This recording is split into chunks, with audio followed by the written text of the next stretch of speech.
My mom once invited a homeless couple to come stay with us. She had met them that day. Even saying those words out loud now feels surreal. Who does that? Who opens their home to complete strangers within hours of knowing them? My mom, that's who. She's always been the kind of person who sees the good in everyone, no matter how many red flags they wave. She believes in second chances, in kindness, in giving people the benefit of the doubt.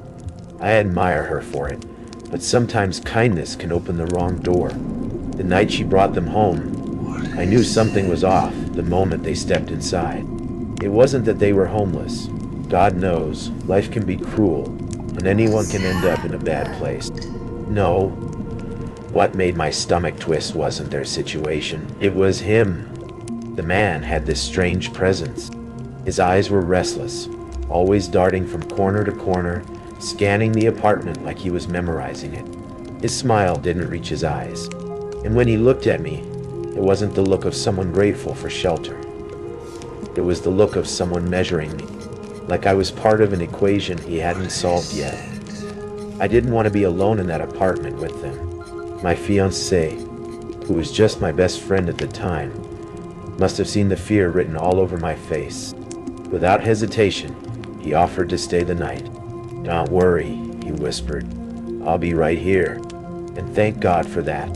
Our apartment was tiny, just one cramped studio where the bed faced the living room floor. That floor was where the couple would be sleeping, which meant that all night, no matter how I shifted or where I turned my head, they would always be right there, just a few feet away, breathing, watching. The unease started even before bedtime. My mom, ever the hostess, insisted I cook for them.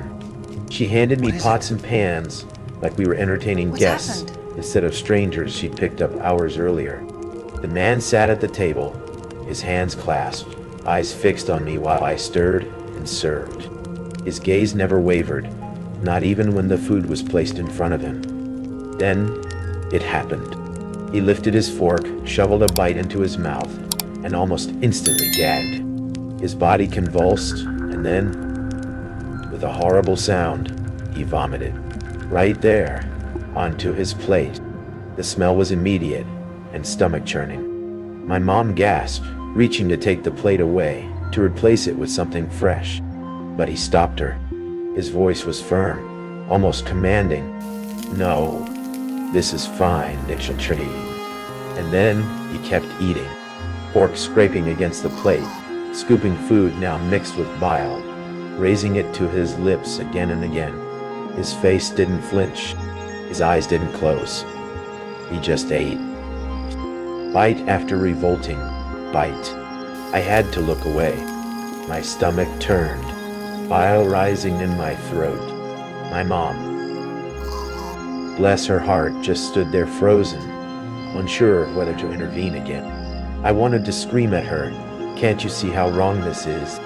But I bit my tongue. That should have been the moment we asked them to leave. That should have been the line in the sand. But my mom, with her endless empathy, brushed it off as an accident. "He's been through a lot," she whispered later. "Maybe he didn't want to waste food." Waste food. I didn't believe that for a second. The night dragged on, every tick of the clock louder than the last. When it was finally time to sleep, we laid down in the bed while the couple settled onto the floor. The space between us was barely enough to call distance. I pulled the blanket up to my chin, my fiancé lying stiff beside me, both of us staring into the dark. That was when the man said he wanted to pray. Now, I grew up around prayer. I know what it's supposed to sound like. But his wasn't prayer. Not really. His voice filled the room, low and raspy, like he was reciting from a place deep inside his chest. He didn't thank God for shelter or for kindness. He didn't ask for blessings. Instead, he confessed. He confessed that he was a thief, that he had stolen things that didn't belong to him, that he had hurt people, done terrible things. His words dripped into the silence like oil into water, spreading, coating everything. He admitted he was still a thief, still a sinner, still wicked. But he said, with a chilling certainty, that God forgave him. The air in the room shifted. My skin prickled. My fiancée's hand found mine under the covers, squeezing it tight. My mom bowed her head, eyes closed, lips pressed in silent agreement. But I couldn't bow my head. I couldn't close my eyes. I stared at him as he prayed, my heart pounding in my chest. And when he finished, he lay down calmly, pulling the thin blanket over his body like nothing had happened. I didn't sleep, not a second. Every sound made me jump: the creak of the floorboards, the rustle of fabric, the soft hum of the fridge in the kitchen. I kept waiting for him to get up, waiting to see his shadow stretch across the room toward us, waiting for the worst. But nothing happened. Morning came, sunlight spilling weakly through the blinds my mom had insisted stay closed. The couple was still there, still lying on the floor, still breathing.